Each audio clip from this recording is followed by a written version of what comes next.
ॐ यथाग्नेर्दाहिका शक्ति रामकृष्णे स्थिता हिया सर्वविद्यास्वरूपां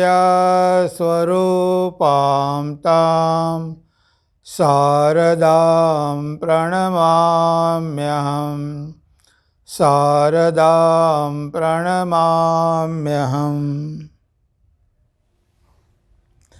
प्रिय बंधू भगिनींनो नमस्कार। आजचा अतिशय पवित्र दिवस आहे।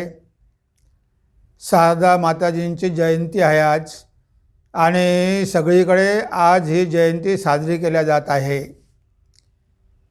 आपण मंत्र बघितला सुरुवातीलाच, यथाग्ने दाहिकार शक्ती रामकृष्णे स्थिता हिया। म्हणजे अग्नीमध्ये जशी दाहिका शक्ती असते, अग्नी आणि दाहिका शक्ती ह्या दोन गोष्टी वेगळ्या करता येत नाही। अग्नी म्हटलं की दाहिका शक्ती आली, आणि दाहिका शक्ती म्हटलं की अग्नी आलीच। तर या एकत्रच नेहमी राहतात। त्याच प्रकारे रामकृष्णे स्थिता हिया, रामकृष्ण काय आहे? अग्नी आहे, आणि माताजी त्यांची दाहिका शक्ती आहे। म्हणजे ब्रह्म आणि शक्ती। भगवान श्री रामकृष्ण ब्रह्म आहे, तर माताजी त्यांच्या शक्ती आहे। म्हणजे ह्या शक्तीशिवाय भगवंताचं कार्य होत नाही। शिवशक्ती आपण ज्याला म्हणतो, किंवा ब्रह्मशक्ती म्हणतो आपण, तर हे क्रिएशन करण्यासाठी भगवंताला किंवा ब्रह्माला शक्तीचा उपयोग करावा लागतो। त्या शक्तीशिवाय क्रिएशन होऊ शकत नाही, आणि माताजी ती शक्तीच आहे। कारण भगवान श्री रामकृष्ण अवतार घेऊन आलेले आहेत। ते आहे परब्रह्मच, पण ह्या जगामध्ये ते अवतार घेऊन आलेले आहेत, आणि त्यांच्या कार्यामध्ये त्यांना मदत करण्यासाठी माताजी आलेले आहेत। म्हणजे दोघंही एकत्रच आहेत। जसं आपण राम आणि सीता म्हणतो, राधा आणि कृष्ण म्हणतो, त्याच प्रकारे भगवान श्री रामकृष्ण आणि शारदा देवी यांना वेगळं करता येत नाही। ती भगवंताची शक्ती आहे। श्री रामकृष्ण म्हणायचे की शारदा माझी शक्ती आहे, ती सरस्वती आहे, ती ज्ञान देण्यासाठी आलेली आहे। आता बघा, शारदा माझी शक्ती आहे। आपण बरेचदा शारदा म्हणतो, पण शारदा बरोबर नाही, शारदा। सार म्हणजे इसेन्स, ती सगळ्या शास्त्रांचा सार देणारी आहे। शारदा आणि वरदा आईची दोन रूप आहे। तर हे शारदा म्हणजे ज्ञानदायिनी। भगवान रामकृष्ण म्हणायचे की ती ज्ञानदायिनी आहे, ज्ञान आणि भक्ती देण्यासाठी आलेली आहे, ती माझी शक्ती आहे। आता बघा, शारदा देवी भगवान श्रीरामकृष्णांची शक्ती आहे, तो माताजींचा दिव्य भाव आहे, ती जगदंबा आहे। पण माताजी जगदंबा आहे हे आपण म्हणतो, पण किती लोकांना त्याचा अनुभव आहे? भगवान श्री रामकृष्णांना माहिती होतं, स्वामी विवेकानंदांना माहिती होतं, आणि काही शिष्यांना माहिती होतं, पण सगळेच काही माताजींना ओळखू शकले नाही। पण आपण बघतो की माताजींचं जे मानवी रूप आहे, या मानवी रूपामध्ये त्यांनी जे प्रेम या मानवजातीवरती केलेलं आहे, ते प्रेम त्यांचं बघितल्यानंतर आपल्याला कल्पना येते की एक स्त्री किंवा एक साधारण गृहिणी एवढं प्रेम करू शकत नाही। आई आपल्या मुलावर प्रेम करू शकते, पण सगळ्यांवर प्रेम करू शकत नाही। पण माताजींनी सगळ्यांवरतीच प्रेम केलं। पशु पक्षी मनुष्य पापी तापी सज्जन दुर्जन सगळ्यावर त्यांनी समान रूपानं प्रेम केलं। आता हे मात्र मनुष्याला शक्य नाही, ह्या मानवी देहामध्ये शक्य नाही। म्हणजे माताजींची ती दिव्य शक्ती, ती मातृशक्ती ह्या शारदा देवींच्या शरीराद्वारे प्रगट झालेली आपल्याला दिसते। पण त्यांचं खरं स्वरूप, त्यांचं स्वस्वरूप अजूनही आपल्याला माहिती नाही. कारण ठाकूर म्हणायचे की यावेळेस माताजी स्वतःचं रूप झाकून आलेले आहे, लोकांना कळणार नाही. नेहमी पडदा टाकून राहायच्या. लज्जापटावृते नित्यम सारदे ज्ञानदायिके. तर नेहमी पडदा टाकून तो स्वतःला झाकून घ्यायच्या. तेव्हा त्यांनी स्वतःची ओळख करून दिली नाही.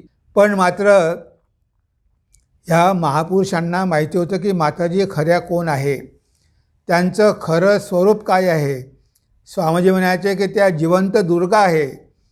त्यांची पूजा करणं सोडून तुम्ही मातीच्या मूर्तीची पूजा कशाला करता. साक्षात दुर्गा आपल्या मठामध्ये आलेली आहे. म्हणजे माताजी या साक्षात जगदंबा होत्या, त्या जगन्माता होत्या. हे 100% सत्य आहे. त्या भगवान श्री रामकृष्णांची शक्ती होत्या. हे आपल्याला माहिती आहे, आपण विश्वास ठेवतो, पण त्याचा आपल्याला अनुभव घ्यावा लागेल. माताजींचं दिव्य दर्शन प्राप्त करून घ्यावं लागेल. आणि म्हणून माताजींनी आपल्याला जे काही करायला सांगितलं आहे ते आपल्याला करावं लागेल. कारण आपलं मन पवित्र झाल्याशिवाय माताजींचं खरं स्वरूप आपल्याला कळू शकणार नाही. आपण जरी तोंडानं म्हटलं की माताजी जगज्जननी आहे, तरी पण त्यांचं खरं स्वरूप आपल्यासमोर प्रगट झाल्याशिवाय आपल्याला त्यांचा स्वभाव कळू शकणार नाही. आणि त्यासाठी माताजींनी आपल्याला बरेच काही उपदेश दिलेले आहे. जे माताजींचं जीवन जे आहे ते जीवन तर दिव्यच आहे, कारण तो एक आदर्श आहे. आजच्या युगासाठी तो एक आदर्श आहे की मनुष्याचं हृदय कसं पाहिजे. मग स्त्री असो की पुरुष असो, त्याचं हृदय विस्तार झालं पाहिजे. त्याच्या हृदयामध्ये मातृभाव आला पाहिजे. सगळ्यांवर प्रेम करण्याची क्षमता त्याच्यामध्ये डेव्हलप झाली पाहिजे. हे तर आपण माताजींच्या जीवनावरून बघतोच. असे कितीतरी उदाहरणं आहे की माताजींनी कसलाही भेदभाव केलेला नाही. हा सज्जन आहे की हा दुर्जन आहे, हा चांगला आहे की हा वाईट आहे, हा गरीब आहे की हा श्रीमंत आहे, कसलाही भेदभाव केला नाही. आणि सगळ्यांना स्वतःच्या चरणाशी स्थान दिलं, सगळ्यांचा स्वीकार केला. त्या म्हणायच्या काय ते पण माझी संतानच आहे. जर माझा मुलगा घाणीमध्ये पडला असेल तर मी आई आहे. माझं हे कर्तव्य आहे की त्याला घाणीमधून काढून धुवून पुसून माझ्या मांडीवर घेणं. आता बघा, हे आईचं कर्तव्य आहे. आणि माताजी म्हणाले की मी ते करणार आहे. माताजी ते करत आहेच, आपली घाण दूर करत आहेच. कारण ह्या जगाच्या घाणीमध्ये आपण लोळत पडलेलो आहोत.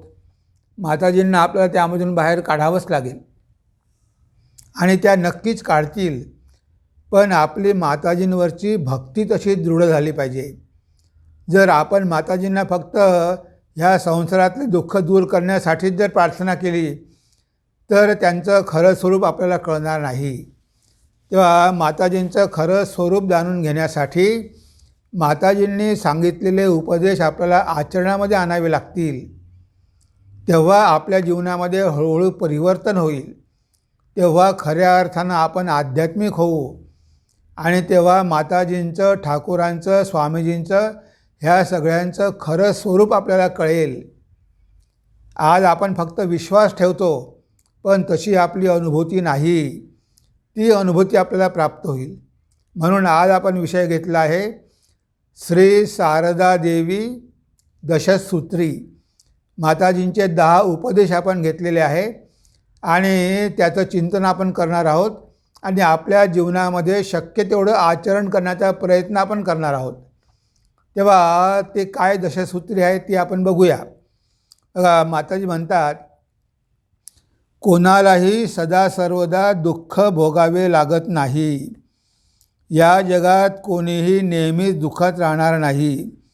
प्रत्येक कर्माचा परिणाम ठरलेलाच आहे आणि त्यानुसार त्या व्यक्तीला संधी मिळतात.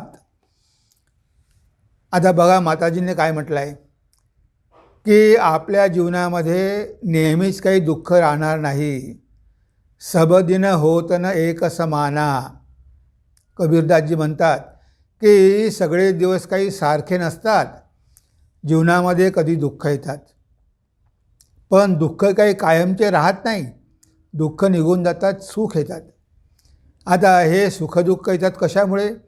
कारण आपले चांगले आणि वाईट दोन्ही कर्म आहे. असं म्हणू नका की आपण नुसते वाईटच कर्म केलेले आहे, त्यामुळे आपल्याला आयुष्यभर दुःखच भोगावं लागणार आहे. आपल्या हातून चांगले कर्म पण घडत असतात आणि वाईट पण घडत असतात. तेव्हा या चांगल्या आणि वाईटाचा परिणाम आपल्याला भोगावा लागतो. तेव्हा जेव्हा आपल्या जीवनामध्ये दुःख येतात, तेव्हा आपण हिंमत सोडू नये की अरे माझ्या जीवनामध्ये दुःखच दुःख आहे, मला हे दुःख किती दिवस भोगावे लागणार आहे. ते दुःख तुमच्या जीवनामध्ये आले ते सहन करा, कारण ते दुःख काही कायमचे राहणार नाही. आज आलेले आहे, उद्या निघून जातील. प्रत्येकाच्या जीवनामध्ये सुखदुःखही असतातच. सुखामागून दुःख आणि दुःखामागून सुख हे चक्र नेहमीच चाललेलं असते. असं कोणीही नाही की आयुष्यभर नुसते दुःखच भोगत राहणार आहे. पण आपल्याला धीर नसते. आपण दुःख आले की घाबरून जातो आणि कधीकधी त्याचा आपल्या मनावर खूप परिणाम होतो. आपण आयुष्यभर दुःख करत बसतो. एक घटना घडली असेल, मग त्याचं एवढं दुःख करत बसण्याची काय गरज आहे? आमचे एक भक्त होते, त्यांचा एक मुलगा वारला. आता खूप त्यांना दुःख झालं की अरे माझा मुलगा गेला. अरे बाबा, ज्याने दिला तो घेऊन गेला. पण लगेच त्यांना 2 वर्षामध्ये दुसरा मुलगा झाला. म्हणजे दुःख झालं आणि पुन्हा आता सुख पण झालं. दुसरा मुलगा झाला, आता आनंद झाला. म्हणजे हे असं चालतच राहणार कायम. आता मुलगा गेला म्हणून आयुष्यभर शोक करत बसल्याने काही होणार आहे का? काही उपयोग नाही. आता दुसरा मुलगा लगेच झाला ना तुम्हाला, आता आनंद करा. दुःख आलं, आता तुमच्या जीवनामध्ये सुख पण आलं. तर हे सुख आणि दुःख आपल्या जीवनामध्ये सतत येत असतात. आता हृदयराम बघा, ठाकूरांच्या सोबत किती चांगला होता. ठाकूरांची सेवा करायची, त्याला सगळा मान सन्मान मिळायचा. सगळे भक्त त्यांचा आदर करायचे हृदयरामचा, कारण ते ठाकूरांची सेवा करत होते. पण आता या हृदयरामला अहंकार झाला की माझ्याशिवाय श्रीरामकृष्णांचं काम होऊच शकत नाही. मी होतो म्हणूनच ते साधू होऊ शकले. आता ते लोकांना उपदेश देतात. म्हणजे एवढा अहंकार झाला की भगवंताच्या कृपेनं आपण इथे आहो, त्यांनी कृपा करून चरणाशी स्थान दिलं म्हणून आपण इथे आहो, हे तो विसरून गेला, पूर्णपणे विसरून गेला. आणि स्वतःचा अहंकार वाढला. बघा, एवढा सुखामध्ये होता, पण त्याला तिथून जावं लागलं. जीवनामध्ये त्याला दुःख भोगावी लागली. आता इतका सुखामध्ये होता, पण हे सुखसुद्धा डायजेस्ट करण्याची त्याच्यामध्ये शक्ती नव्हती, सामर्थ्य नव्हतं. त्याला सुख मिळालं, त्याला वाटलं की माझ्याच भरोश्यावर मला हे सुख मिळत आहे, पण हे भगवंताने मला दिलेलं आहे आणि हे कधीही जाऊ शकते. आता ठाकूरांचा अपमान करायचा, त्यांना शिवा द्यायच्या, काय काय बोलायचा. शेवटी त्याला जावं लागलं आणि मग दुःख भोगावे लागले. बघा, म्हणजे जीवनामध्ये सुख आलं तरी आपल्याला ते हजम करता आलं पाहिजे आणि दुःख आले तरी ते सहन करण्याची क्षमता पाहिजे. म्हणजे आपलं मन कसं पाहिजे? शांत पाहिजे. आपलं मन विचलित होता कामा नये. मनाला स्थिर ठेवणं, सुख आणि दुःखामध्ये मनाला स्थिर ठेवणं हेच महत्त्वाचं आहे. माताजींच्या जीवनामध्ये किती दुःख आली, पण बघा माताजी कधीच विचलित झाल्या नाही. ठाकूरांनी त्यांची देवी भावानं पूजा केली, म्हणजे त्यांना सन्मान दिला, पण नंतर त्यांच्या जीवनामध्ये त्यांना दुःख पण भोगावी लागली. आता हे स्वाभाविक आहे आणि हेच आपण विसरून जातो. आपल्याला वाटते कायमचे सुख राहिले पाहिजे, पण सुखसुद्धा कायमचे राहत नाही. हा वेळ पण निघून जाणार. असं कधी होत नाही की ही वेळ राहील. तुम्हाला आज चांगले दिवस आले, पण एवढा अहंकार करू नका. हे चांगले दिवस पण निघून जातील, वाईट दिवस पण येतील. त्याच्यामुळे त्यासाठी तयारी ठेवा मनाची. घाबरून जाण्याचं काहीही कारण नाही. ते वाईट दिवस पण निघून जातील, पुन्हा चांगले दिवस येतील. तर इथे माताजी म्हणतात की संसारामध्ये ह्या गोष्टी असतात, तेव्हा आपण शांत राहून सगळं सहन केलं पाहिजे. आणि चांगल्या गोष्टी आल्या तरी त्या आपण हजम करण्याची शक्ती आपल्यामध्ये ठेवली पाहिजे. आपला अहंकार वाढू देता कामा नये. या दोन्ही गोष्टी आवश्यक आहे. म्हणून तर माताजींनी म्हटलं आहे की कोणालाही सदा सर्वदा दुःख भोगावे लागत नाही. या जगात कोणीही नेहमीच दुःखात राहणार नाही. प्रत्येक कर्माचा परिणाम ठरलेलाच आहे आणि त्यानुसार त्या व्यक्तीला संधी मिळतात. तेव्हा प्रत्येक कर्म फळ देणारच आहे. आता तुम्ही चांगलं कर्म केलं असेल चांगली फळं पण येतील, वाईट केलं असेल तर वाईट पण येतील. म्हणून सहन केल्याशिवाय दुसरा काहीही उपाय नाही. म्हणजे सुखदुःखामुळे विचलित न होणं. दुःखेषु अनुद्विग्न मनः, सुखेषु विगतस्पृहा, वीतराग भयक्रोधा स्थितधीर मुनिरुच्यते. गीतेमध्ये भगवान म्हणतात दुःखेषु अनुद्विग्न मना, दुःख आलं तर उद्विग्न होऊ नका. आणि सुखेषु विगतस्पृहा, सुख आलं तरी आसक्त होऊ नका. वीतराग भयक्रोधा स्थितधीर मुनिरुच्यते. तो आहे मुनी कसा आहे, त्याची मती बुद्धी स्थिर झालेली आहे. तर हे अतिशय महत्त्वाचं आहे. त्यानंतर माताजी म्हणतात तुम्हाला साक्षात्कार हवा असेल अथवा कोणत्याही शंका किंवा अडचणींचा सामना करावा लागला तर अश्रुपूर्ण नयनांनी भगवंताची प्रार्थना करा. परमेश्वर तुमचे मन पवित्र करेल, मनःशांती देईल आणि तुम्हाला त्याचे दर्शनसुद्धा लाभेल. म्हणजे इथे माताजींनी आपल्याला प्रार्थनेचं महत्त्व सांगितलेलं आहे. हा एकमात्र उपाय आहे, अगदी साधा आणि सोपा उपाय आहे. कारण भगवंतावर जर आपलं प्रेम असेल तर आपल्या जीवनामध्ये काहीही घडलं तरी आपण भगवंताकडे धाव घेऊ. कारण आपल्याला माहिती आहे की बाकी कोणीही आपल्याला मदत करू शकत नाही. कारण मनुष्य मर्यादित शक्ती घेऊन जन्माला आलेला आहे. मनुष्य काही आपल्या सगळ्या समस्या दूर करू शकत नाही, पैसे पण करू शकत नाही, कोणीही दूर करू शकत नाही. पण भगवंत मात्र करू शकतो.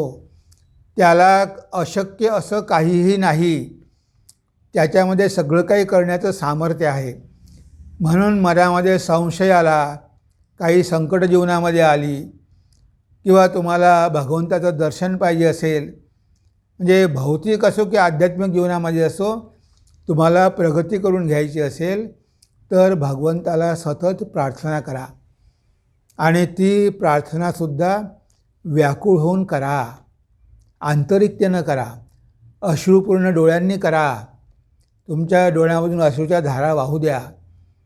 भगवंत तर अंतर्यामी आहे, तो सगळं बघतो, त्याला सगळं दिसतं. त्याला कळत नाही का तुमच्या जीवनामध्ये दुःख आहे. भगवान श्री रामकृष्णांचे कितीतरी भक्त होते, त्यांच्यावर त्यांनी कृपा केली. माताजींचे कितीतरी भक्त होते, किती संकटामध्ये होते, पण जेव्हा ते माताजींकडे आले तेव्हा माताजींनी त्यांचे दुःख दूर केले. कारण ते संपूर्णपणे माताजींवर अवलंबून होते, माताजींनाच प्रार्थना करायची. तर आपण जर भगवंताला प्रार्थना केली की भगवंता तूच आता मला या संकटातून बाहेर काढ. कधीकधी आपल्या मनामध्ये भगवंताविषयी पण संशय निर्माण होतो. कधीकधी ज्ञानमार्गाचा जास्त अभ्यास केल्यामुळे आपण नास्तिक होऊ शकतो. अशा वेळेस आपण भगवंताला प्रार्थना केली पाहिजे की भगवंता तुझ्या चरणाची भक्ती माझी कमी होता कामा नये. तुझ्या चरणाशी माझी भक्ती वाढतच राहो. नाहीतर मीच ब्रह्म आहे, मग मी कुणाला मानत नाही, ईश्वर वगैरे काही नाही, मग सगळं आपण उडवून देतो. असं कधीकधी होतं. आपल्या मनाचा गोंधळ होतो. आपल्याला वाटते की आपण नास्तिक तर होऊन नाही राहिलो ना. पण अशा वेळेस जेव्हा आपल्या मनामध्ये गोंधळ निर्माण होतो तेव्हा भगवंताच्या चरणी भक्तीसाठी प्रार्थना केली पाहिजे की भगवंता मला माहिती आहे की तू आहे, तू परब्रह्म आहे, पण तू रूप धारण करून पण आलेला आहे आणि तू आहे म्हणून त्या जगाचे सगळे व्यवहार सुरळीत चाललेले आहे. कोणती तरी शक्ती कार्य करत आहे. ईश्वर म्हणजे शक्ती आहे. ते ब्रह्म तर निर्गुण निराकार आहे, पण हे चालवतं कोण? कोणीतरी पाहिजे ना. तेव्हा भगवंतच ह्या सृष्टीचा कारभार चालवतो. आपल्या शक्तीच्या मदतीनं. म्हणून मनामध्ये कधीही संशय निर्माण झाला किंवा भगवंताचं जर आपल्याला दर्शन पाहिजे असेल तर बाकी मार्ग तर आहेच, पण सगळ्यात सोपा मार्ग म्हणजे भक्तीचा मार्ग.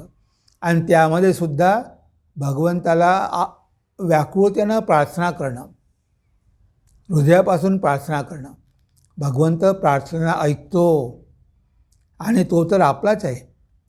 आपल्याला माहिती नाही की आपल्यावर भगवंताचं किती प्रेम आहे.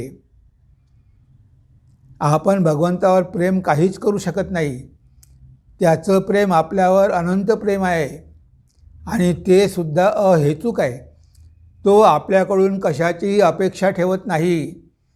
तो फक्त आपल्यावर प्रेम करतो. त्याचा उद्देश हाच की ह्या जीवांना कळावं की ते माझा अंश आहे, ते या जगाचे नाही, ते माझे आहे, त्यांचा माझ्याशी संबंध आहे,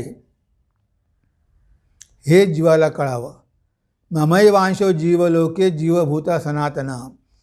हे जीव माझा सनातन अंश आहे, हे जीवाला कळावं आणि त्यांनी माझ्याकडे परत यावं आणि ह्या जगाची मोहमाया सोडावी.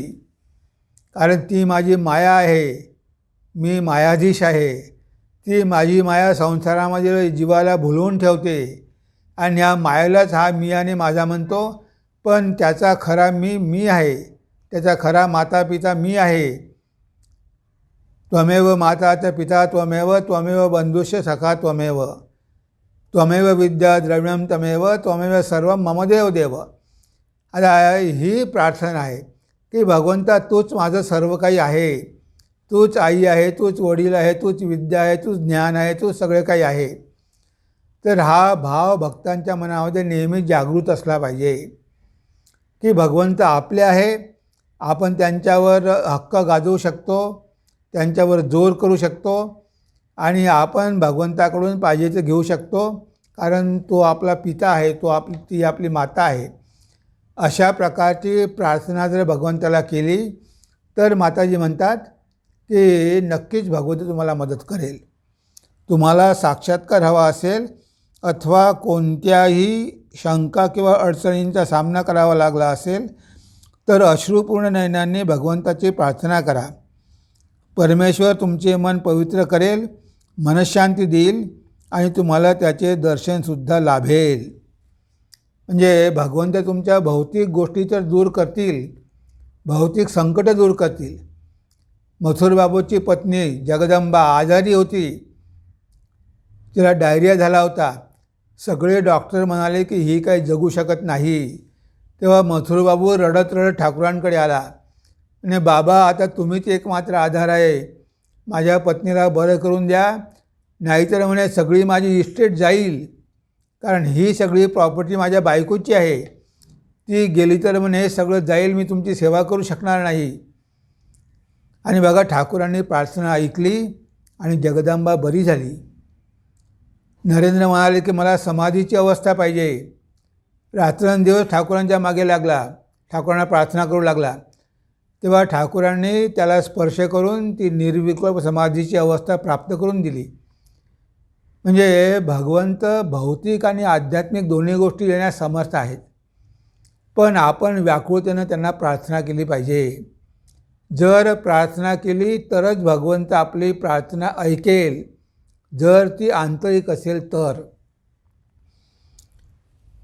एखाद्या व्यक्तीला कुठेही नातेवाईक नसतात, परंतु महामाया त्याला मांजर पाळायला लावते आणि संसारात अडकवते. अशा प्रकारे तिचा खेळ चालतो. आता बघा किती खरं आहे. एखाद्या व्यक्तीला या जगामध्ये कोणीही नसते, कोणीही नातेवाईक नसते, मुलं बाळं पण नसतात. आणि असं असूनसुद्धा आता बॅचलर आहे, एकटाच आहे किंवा एकटीच आहे, जगाशी काही संबंध ठेवलेला नाही. आता हे असं असतानासुद्धा ती व्यक्ती, पुरुष किंवा स्त्री, काही कुत्रे तरी पाळेल किंवा काही मांजरं तरी घरी घेऊन येईल. आणि जे प्रेम भगवंताला द्यायला पाहिजे, आता जगामध्ये कुणाला प्रेम देणार तुम्ही? कुणी नाही तुमचं, तरी भगवंताला प्रेम देणार नाही. ते सगळं प्रेम त्या कुत्र्या मांजराला देतील. म्हणजे बघा महामायाचा खेळ कसा चाललेला आहे. इतके काय त्या कुत्र्या मांजरावर प्रेम करते की त्याला घेऊन जाणं गाडीमध्ये, त्याला स्नान करून देणं, त्याला खायला देणं, त्याचे शी साफ करणं, म्हणजे लोक हे सगळं करतात. आता यांना काय म्हणावं. आता तुम्हाला कोणी नाही तर हे तुमचं सौभाग्य आहे. आता तरी तुमच्या हृदयामधलं प्रेम भगवंताला द्या, त्याला आपलं करून घ्या. बघा गोपालयर्मा विधवा होती, लहानपणी पती वारला, कुणीही नाही, तेव्हा तिनं गोपालकृष्णाला आपला मुलगा समजलं. तिनं गोपालकृष्णावरच सगळं प्रेम केलं की गोपालकृष्ण हाच माझा मुलगा आहे. आणि त्या गोपालकृष्णामध्ये तिला भगवंताचं दर्शन झालं. तिला जिवंत गोपालकृष्ण दिसले, त्यांच्यामध्ये ठाकूर पण दिसले.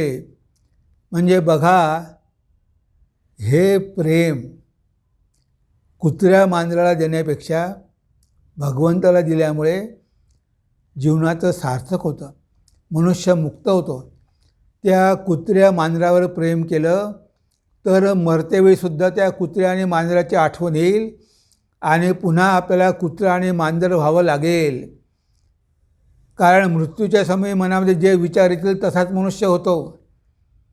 आता बघा भरत राजा हरणाचं चिंतन करता करता हरिण झाला, नंतर तो जडभरत झाला. म्हणजे आपण आयुष्यभर जे चिंतन करतो तेच होऊन जातो. आता इथे कुठे भगवंताचं चिंतन करायला पाहिजे, कारण आता या जगामध्ये तर काही राहिलं नाही. कोणी नातेवाईक नाही, आपलं म्हणण्याचं कोणी नाही आहे. आता जर आपलं म्हणण्यासारखं कोणी नाहीच आहे, मग कशाला पुन्हा आपण माया लावायची. काही लोक दत्तक घेतात, काही लोक मांजरी पाळतात, ते सगळं प्रेम त्यांना देऊन बसतात. तो दत्तक घेतलेला मुलगा कधीकधी गुंडा निघतो, आईवडिलांना त्रास देतो, पण ते त्यांना सगळं सहन होतं. पण मात्र भगवंताकडे मन लावणार नाही. आता अशा लोकांना तुम्ही काय म्हणणार. म्हणजे भगवंताची माया किती प्रबल आहे. माताजी हेच सांगतात की भगवंताची माया किती प्रबळ आहे. ती माया मनुष्याला कशामध्ये तरी गुंतवून ठेवते, ती त्याला संसारातून मुक्त होऊ देत नाही.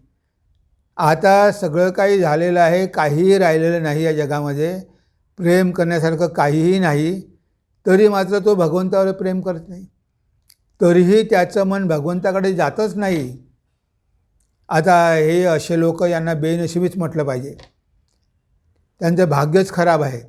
आता तुम्हाला सगळ्या सोयी भगवंताने जुळवून दिलेल्या आहेत, तुम्हाला कुणीही नाही, आणि आता तुम्ही भगवंतावर प्रेम करण्याची वेळ आलेली आहे, पण तरी भगवंताकडे मन जात नाही.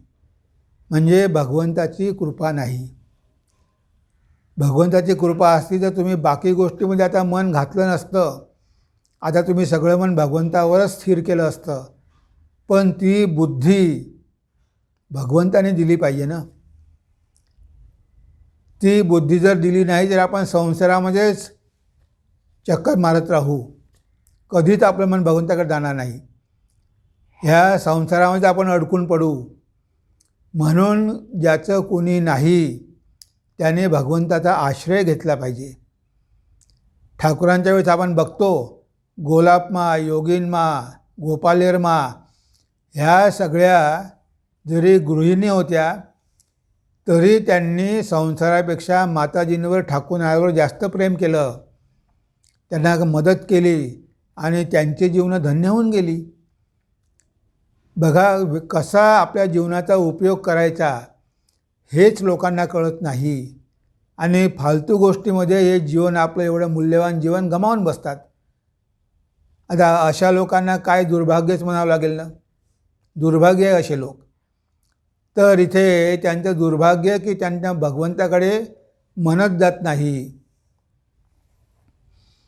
बाळ, सहनशीलता हा खूप मोठा सद्गुण आहे, त्यासारखे अन्य काहीही नाही. म्हणजे इथे माताजींनी सांगितले आहे की या जगामध्ये आपण राहत असतो, इतरांशी आपल्याला व्यवहार करावे लागतात, इतरांशी आपला संबंध येतो, तेव्हा आपली सहनशीलता वाढवली पाहिजे. कुणी काही म्हटलं असेल दुर्लक्ष करायला पाहिजे. ते घेऊन कशाला बसायचं. पण आजकाल ही सहनशीलताच निघून जाते. कोणीही कोणाचं ऐकायला तयार नाही. थोडं काही म्हटलं तरी लगेच भांडायला सुरुवात. म्हणजे कुणीही सहन करून घेऊ शकत नाही. चूक जरी केली असेल तरी काही म्हणता येत नाही. कारण जर मोठं चूक केली तर त्याला राग येतो आणि त्या रागाच्या भरात तो काय करेल सांगता येत नाही. आता लहान लहान मुलांना बघा, त्यांना फोन दिला नाही किंवा काही म्हटलं, अरे तू असं करू नको तसं करू नको, लगेच त्यांना राग येतो. आता आईवडिलांनी आपल्या चांगल्यासाठी म्हटलेलं आहे तर तेवढं सहन तर केलं पाहिजे. पण आईवडिलांशीच भांडायला तयार होतात. म्हणजे कुठे सहनशीलता आहे. आता माताजींनी किती सहन केलं. हृदयराम तिथे होते. हृदयरामने माताजींचा अपमान केला. त्या जरामुठीवरून आल्या होत्या, त्यानं तुम्ही इथे कशाला आल्या, परत जा, तुमची इथे काही गरज नाही. माताजींना परत पाठवलं. तिथे दक्षिणेश्वरला बोटीमधून उतरू पण दिलं नाही. एवढा अपमान केला. ठाकूर म्हणाले, अरे म्हणे तू माझा अपमान केला तरी तुझं माफ होईल, पण तू माताजींचा अपमान केला तर तुला ब्रह्मा विष्णू महेश्वरसुद्धा वाचवू शकणार नाही. आणि शेवटी तेच झालं. त्याला दक्षिणेश्वर सोडावं लागलं. म्हणजे बघा माताजींचा किती अपमान केला. भैरवी ब्राह्मणींनी केला, नातेवाईकांनी किती त्रास दिला, पण माताजींनी सगळं निमूटपणे सहन केलं. सगळ्यांची सेवा केली आणि सगळं सहन केलं. कधीही प्रत्युत्तर दिलं नाही. ही सहनशीलता आपल्यामध्ये पाहिजे. आता ही पृथ्वी बघा ना, किती सहन करते. आपण विहिरी खोदतो, घरं बांधतो, झाडं लावतो, काय करतो, हे सगळं आपण करतो, पण पृथ्वी कधी तक्रार करत नाही. सगळे त्रास ती सहन करते. तसं आपल्याला व्हावं लागेल. एवढी सहनशीलता आपल्याला अंगी बाळगावी लागेल. छोट्या छोट्या गोष्टीमुळे डिस्टर्ब होणं हा एक प्रकारचा आजारच आहे. त्यामुळे आपण आपलंच नुकसान करून घेतो. दुसऱ्यांना काही होत नाही, आपण आपलं नुकसान करतो. अरे छोट्या छोट्या गोष्टी झाल्या असेल तर दुर्लक्ष करायचं. अशा गोष्टी होतच असतात. जर आपण संसारामध्ये आहो, कुटुंबामध्ये आहो, आता त्या हांड्याला हांडं लागतंच. मग आता भांड्याला भांडं लागलं तर ते स्वाभाविक आहे. मग त्याच्यावरून खूप मोठा इश्यू कशाला करायचा. पण आपण छोटीची गोष्ट खूप मोठा बाऊ करतो, कारण आपल्यामध्ये सहन करण्याची क्षमता नाही आहे. सासूने जरी काही म्हटलं तरी सुनेला लगेच राग येतो, आणि सासूला काही म्हटलं तर सासूलाही राग येतो. सुनेने काही म्हटलं सासूला तर तिला पण राग येतो. आणि त्यामुळे कोणीही सहन करायला तयार नाही, कोणीही सेवा करायला तयार नाही, कोणीच कोणाचं ऐकायला तयार नाही. आता अशा प्रकारचा तापट स्वभाव झालेला आहे मनुष्याचा. छोट्या छोट्या गोष्टीवरून त्याला लगेच राग येतो आणि सगळं वातावरण कलुषित होऊन जाते. आणि स्वतःही शांती मिळत नाही, इतरांनाही शांती देऊ शकत नाही. म्हणून सहनशीलता हा कलियुगामध्ये खूप महत्त्वाचा गुण आहे. आपण सहनशीलता अंगी बाळगली पाहिजे. सहन करावं लागतं. कधीकधी आपलं बरोबर असलं तरी सहन करावं लागतं. आणि आपलं चुकलं असेल तर माफी मागायला पाहिजे की माझी चूक झाली, माफ करा. त्याच्यामध्ये अहंकार करण्यासारखं काय आहे. पण नाही, अहंकार आहे. मी सहन करणार नाही, माझं सगळ्यांनी ऐकलं पाहिजे, मला सांगणारा कोण, हे अशा प्रकारचे वृत्ती आज समाजामध्ये वाढत आहे. त्यामुळे लोकांचे दुःख आणि अशांती पण वाढत आहे. त्यांना स्वतःला कसं कंट्रोल करावं हेच कळत नाही. आता एखादा बहिरा मनुष्य असेल, त्याला ऐकूच येत नाही. तुम्ही त्याला कितीही शिव्या द्या, त्याच्यावर काहीही परिणाम होणार नाही. तो आपला शांतच राहील, कारण त्याला काही ऐकूच येत नाही. अशा प्रकारे आपल्याला स्वतःला बहिरं करून घ्यावं लागेल. हे जग काय म्हणते काय म्हणते त्याकडे लक्ष द्यायचं कशाला. हे जग चांगल्याला वाईट म्हणते आणि वाईटालाही चांगलं म्हणते, तर आपण लोकांचं चांगल्या वाईटाकडे लक्ष कशाला द्यायचं. आपल्याला माहिती आहे आपण कसं आहो, मग लोक काय म्हणतात तिकडे आपल्याला लक्ष द्यायची गरज नाही. त्याने वाईट म्हटलं असेल तरी सहन करायचं, शिव्या दिल्या तरी सहन करायचं. त्याच्या शिव्या दिल्यामुळे आपलं मन कशाला डिस्टर्ब करून घ्यायचं, कोणी अपमान केला म्हणून आपण आपलं मन कशाला विचलित करायचं. आपण शांत राहिलो तर समोरचा मनुष्य पण शांत होतो, तो पण काही बोलू शकत नाही. म्हणून सगळ्यात महत्त्वाचं म्हणजे शांत राहणं, सगळ्या परिस्थितीमध्ये शांत राहणं, हेच माताजी आपल्याला इथे सांगत आहे. इतरांप्रती असलेले तुमचे कर्तव्य नेहमीच पार पाडा, परंतु प्रेम मात्र केवळ भगवंतावरच करा. सांसारिक प्रेमाची परिणती नेहमी दुःखातच होते. हे बघा माताजींनी आपल्याला काय सांगितलं आहे. तुम्ही गृहस्थ आहात, तुम्ही घरी गृहप्रमुख आहात, हेड ऑफ द फॅमिली आहात. आता तुम्हाला तुमची सगळी कर्तव्य करायची आहे. तुमच्या पत्नीप्रती, तुमच्या मुलांप्रती, तुमच्या आईवडिलांप्रती तुमची जी काही कर्तव्य आहे ते तुम्ही चांगल्या प्रकारे पार पाडा. त्यामध्ये बिलकुल हलगर्जीपणा करू नका. म्हणजे असं म्हणू नका की नाही मला हे आवडत नाही, मी कशाला संसार केला, मी संन्यासी झालो असतो, असं कधी म्हणू नका. तुम्ही एकदा संसार धर्म स्वीकार केला, गृहस्थ आश्रम स्वीकार केला की सगळ्यांची जबाबदारी घेणं हे तुमचं प्रमुख कर्तव्य आहे.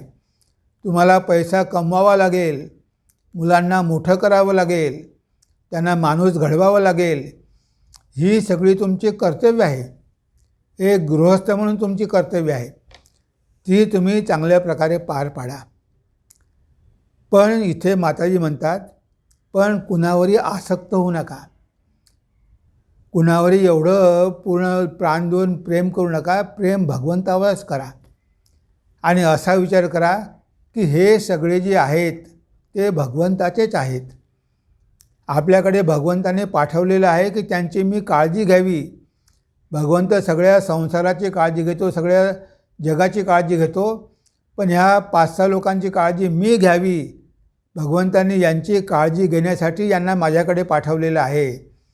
मी यांची चांगल्या प्रकारे काळजी घेईल, पण हे सगळे आहे भगवंताचे, यांच्याशी माझं काहीही नातं नाही. जन्माच्या पूर्वी पण नव्हतं, मृत्यूनंतर पण राहणार नाही. माझं नातं फक्त भगवंताशी आहे, हे नेहमी लक्षात ठेवा. म्हणजे मग तुम्ही संसारामध्ये बिलकुल आसक्त होणार नाही. तुम्ही कर्तव्य तुमचे चोख प्रकारे पार पाडा, चोखपणे तुम्ही तुमचे कर्तव्य करा, दुर्लक्ष करू नका. पण मात्र प्रेम भगवंतावरच करा, कारण भगवंतावर केलेलं प्रेम दिवसेंदिवस वाढत जाते. पण तुम्ही ह्या जगावर जर प्रेम केलं किंवा आसक्त झाले कोणत्याही व्यक्तीवर, तर तुम्हाला दुःख भोगावंच लागेल. कारण ह्या जगामध्ये प्रत्येक गोष्टच नश्वर आहे. आज तुम्ही ज्याच्यावर प्रेम करता ती व्यक्ती कायमची राहणारी नाही. एक दिवस ती जाणार आहे, एक दिवस मृत्यू पावणार आहे.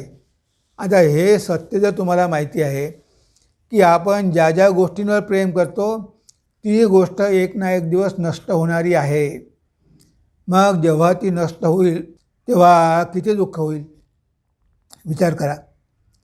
आपण खूप प्रेम केलं आणि समजा अचानकपणे काही ॲक्सिडेंट झाला आणि ती व्यक्ती गेली.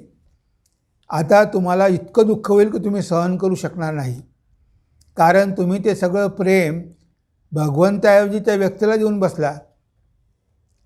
त्यामुळे तुम्हाला दुःख भोगावे लागेल. सांसारिक प्रेमाची परिणती नेहमी दुःखामध्येच होत असते.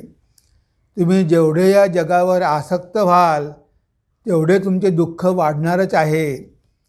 तेव्हा जगामध्ये राहा, आपली कर्तव्य पार पाडा, पण प्रेम मात्र ते ऐका भगवंतावरच करा. हे माताजींनी त्यांच्या जीवनामध्ये दाखवून दिलेलं आहे. त्यांनी सगळ्यांप्रती आपली कर्तव्य पार पाडली. सासूबाई होत्या, सगळे होते, पण ठाकूरांवर त्यांचं इतकं प्रेम होतं तितकं कुणावरही नव्हतं. रामकृष्ण गत प्राणा, म्हणजे संपूर्ण प्राण रामकृष्णांच्या चरणी अर्पण केलेला होता. जरी संसारामध्ये होत्या, सगळं कार्य करत होत्या, पण त्यांचं मन प्राण ठाकूरांच्या चरणी अर्पित होतं.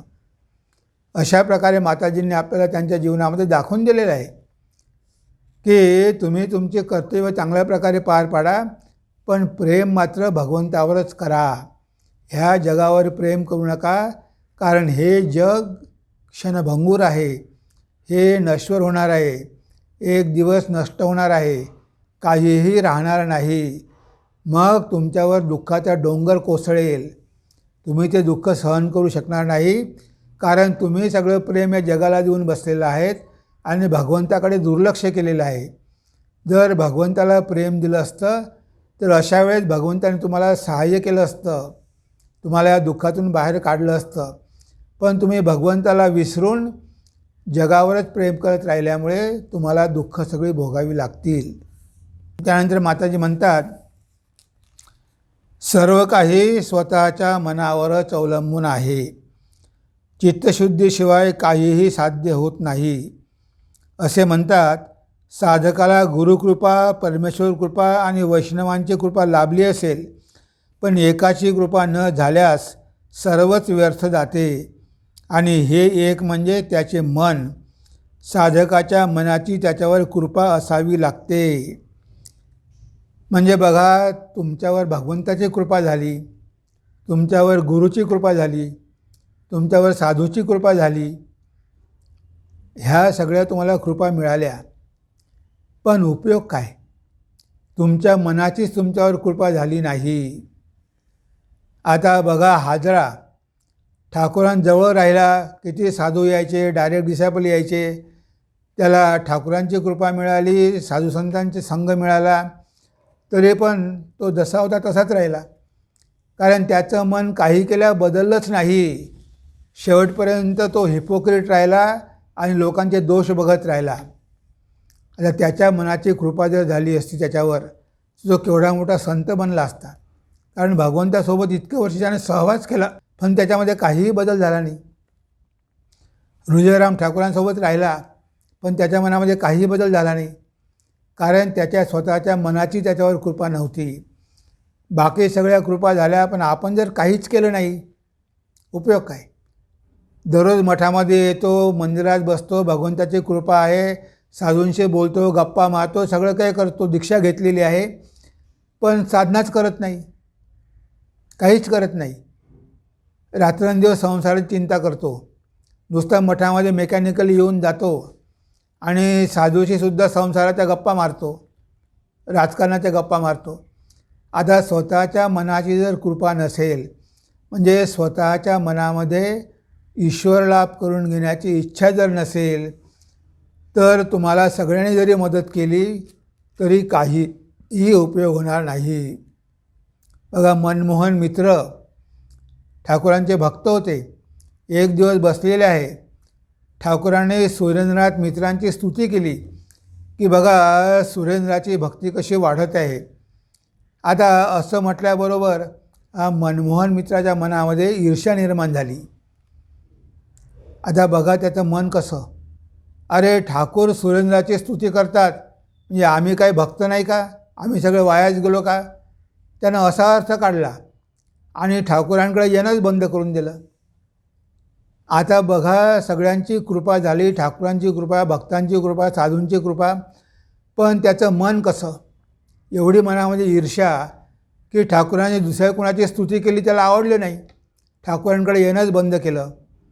पण ठाकूर दयामय, त्याच्या घरी गेले, त्याला भेटले आणि त्याला परत घेऊन आले.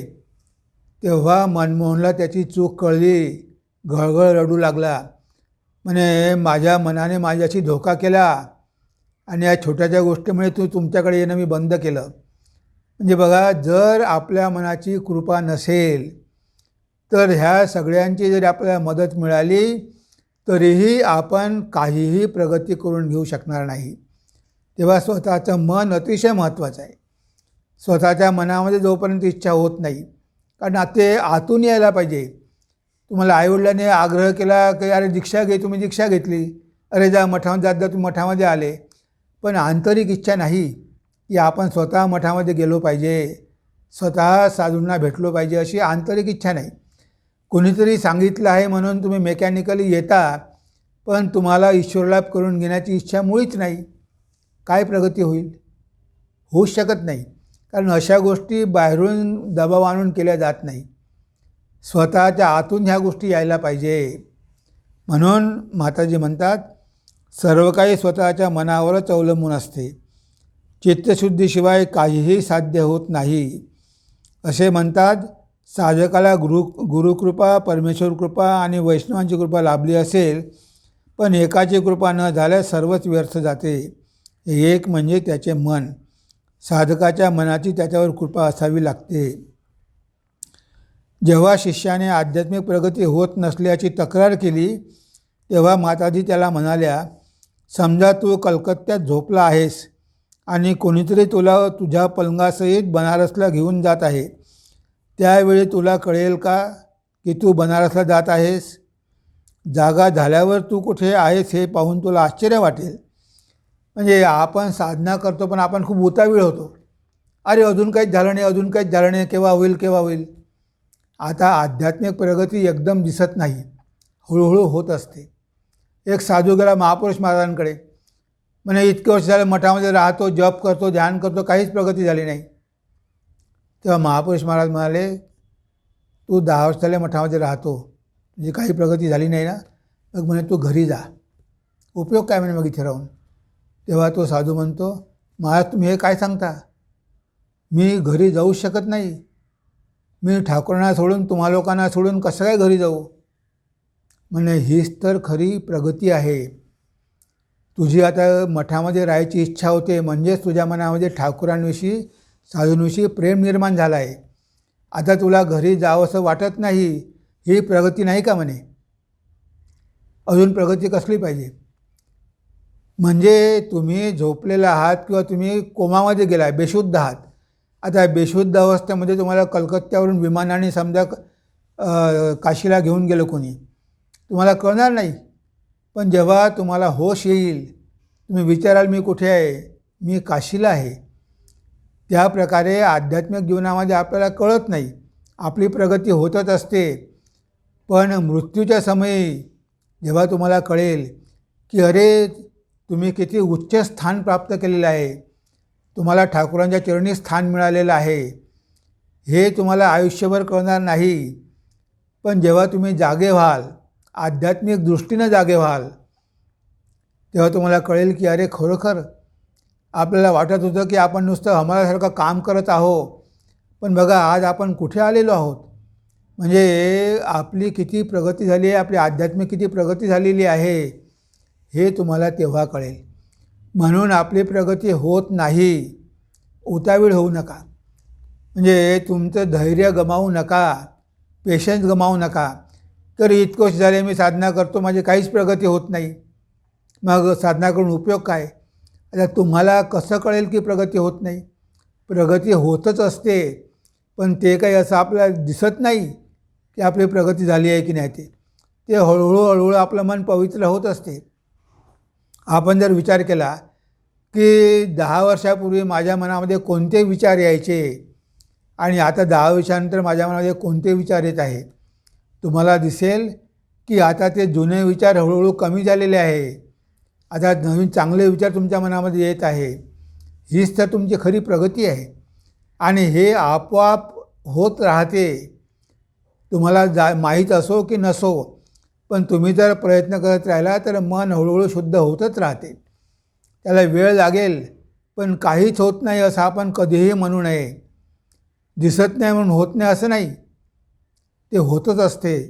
आपल्याला दिसत नाही, पण माताजींना, ठाकूरांना, स्वामीजींना ते दिसते की तुमची हळूहळू प्रगती होत आहे. म्हणून घाई करू नका, उतावीळ होऊ नका, धैर्य गमावू नका, पेशन्स ठेवा आणि हळूहळू साधना करत जा. प्रत्येकाने कर्म करणे आवश्यक आहे. केवळ कर्मामुळेच कर्माची बंधने तुटू शकतात आणि त्यामुळे मनुष्य कामनाशून्य होतो. क्षणभरसुद्धा कर्म केल्याशिवाय राहू नये. इथे माताजी आपल्याला सांगतात की आळसामध्ये पडून राहू नये, आपण कर्म केलीच पाहिजे. रामकृष्ण मठामध्ये एवढं सगळं कार्य केलं जातं, बऱ्याच लोकांचा विरोध आहे. अरे हे लोक काय करतात? सामाजिक काम करतात.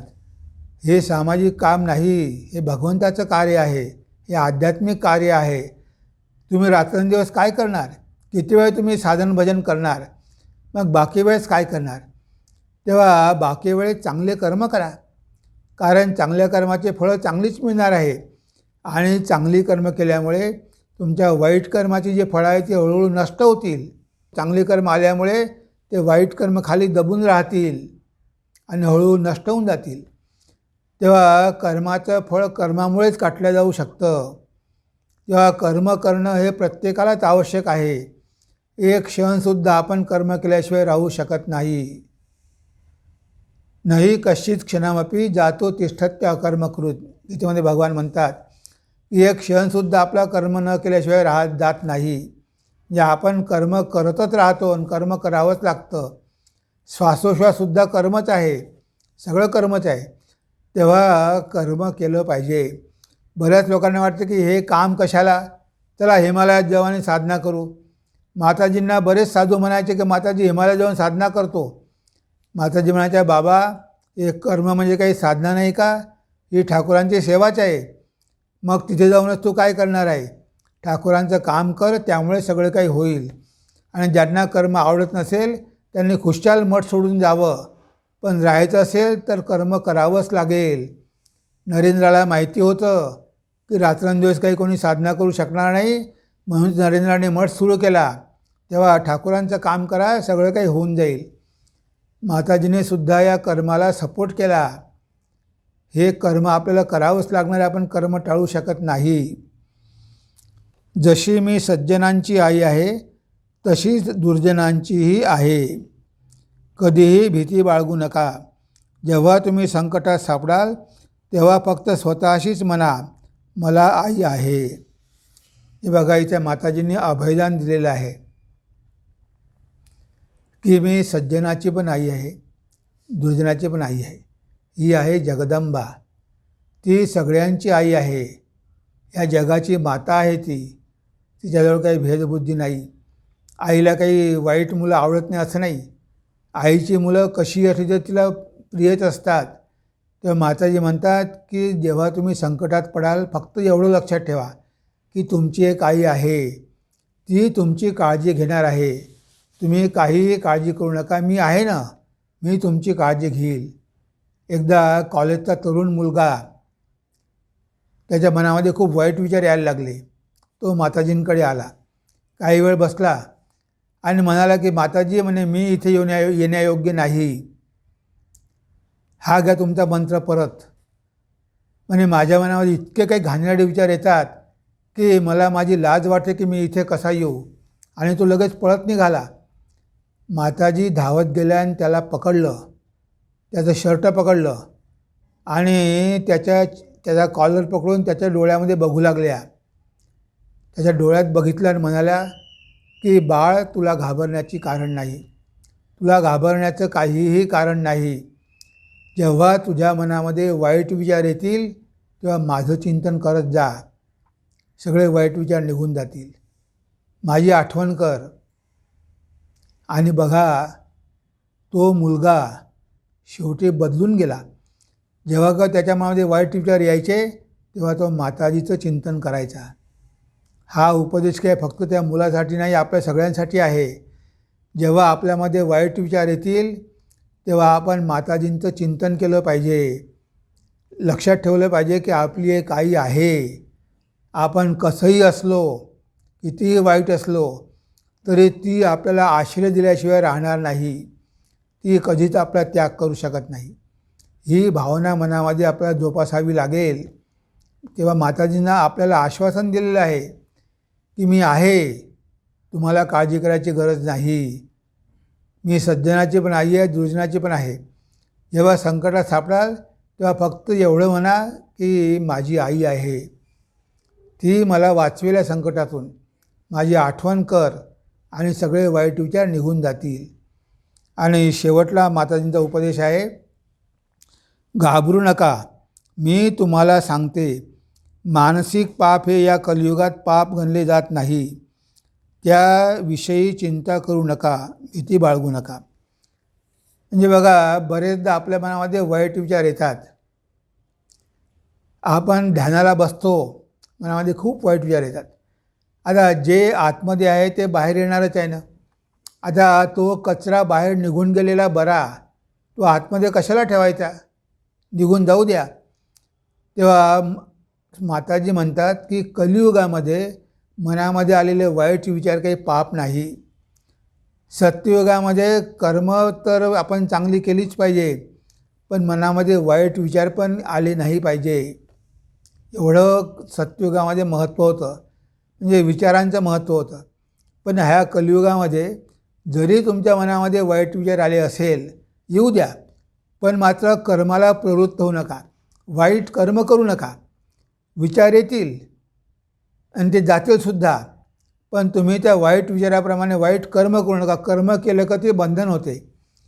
आणि नुसते मनामध्ये वाईट विचार आले ते काही पाप नाही आहे. पाप कर्म करू नका. विचार जरी आले तुमच्या मनामध्ये पापाबद्दल, तरी कलियुगामध्ये त्याचं काहीही होत नाही, त्याची काळजी करू नका. वाईट विचार आले तर ते येतील आणि निघून जातील. माझं चिंतन करा, सगळे वाईट विचार निघून जातील. तर या आशयाचं मी एक गाणं लिहिलेलं आहे. सुनो सुनो धरती के मानव, सुनो शारदा माँ की आशावाणी, मन का पाप पाप नाही है.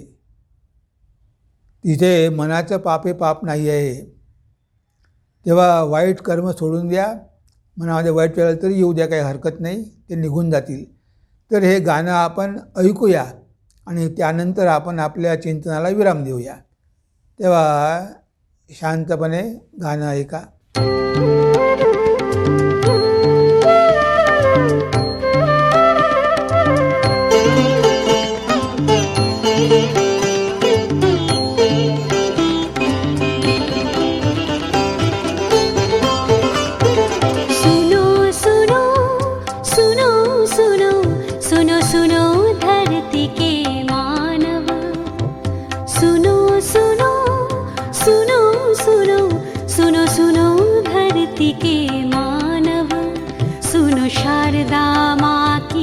आशावाणी, पाप मन का पाप नहीं है, पापा चरण को त्याग दो प्राणी. सुनो सुनो सुनो सुनो सुनो सुनो धरती के मानव, सुनो शारदा माँ की आशावाणी. पाप मन का पाप नहीं है, पापा चरण को त्याग दो प्राणी. सुनो सुनो सुनो सुनो सुनो सुनो धरती के मानव.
आशावाणी, पाप मन का पाप नहीं है, पापा चरण को त्याग दो प्राणी.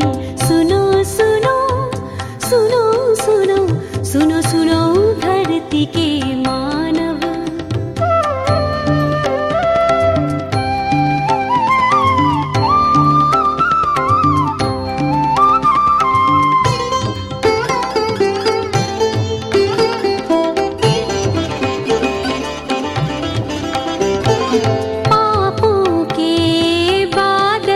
जब आते पल भर में मन को विचलित कर जाते, पापों के बादल जब आते पल भर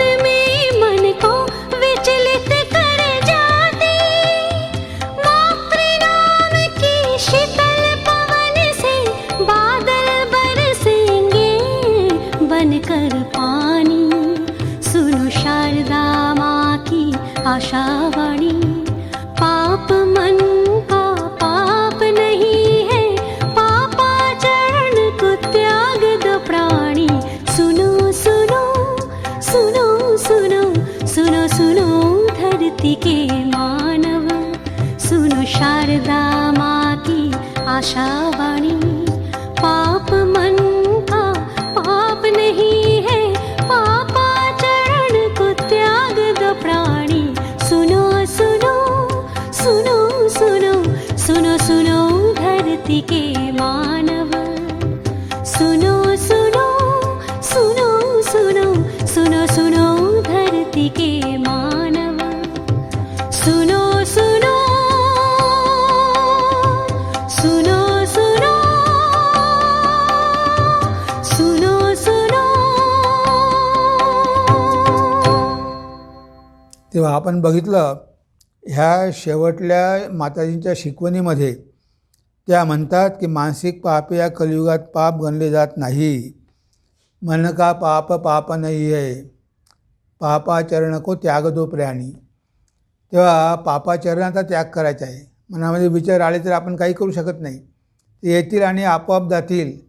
जेव्हा आपण चांगले विचार करू तेव्हा वाईट विचार आपोआपच निघून जातील। तेव्हा ही माताजींनी दिलेली दशसूत्री आहे आणि आज माताजींच्या पवित्र जन्मदिनी आज आपण तिथीपूजा साजरी करत आहोत। ह्या जन्मदिनी आपण अशी प्रतिज्ञा करूया की माताजींचं खरं स्वरूप, दिव्य स्वरूप जाणून घेण्यासाठी मन पवित्र करणं आवश्यक आहे। आणि हे जे माताजींनी आपल्याला 10 उपदेश दिलेले आहे त्याचं शक्य तेवढं आचरण करण्याचा आपण प्रयत्न करूया। माताजींची कृपा तर आहेच, पण त्यांचं दर्शनसुद्धा आपल्याला लाभू शकेल जर आपण त्यांच्या उपदेशाप्रमाणे जीवनामध्ये आचरण करण्याचा प्रयत्न केला तर आज आपण आपल्या चिंतन इथेच विराम देऊया। नमस्कार, धन्यवाद।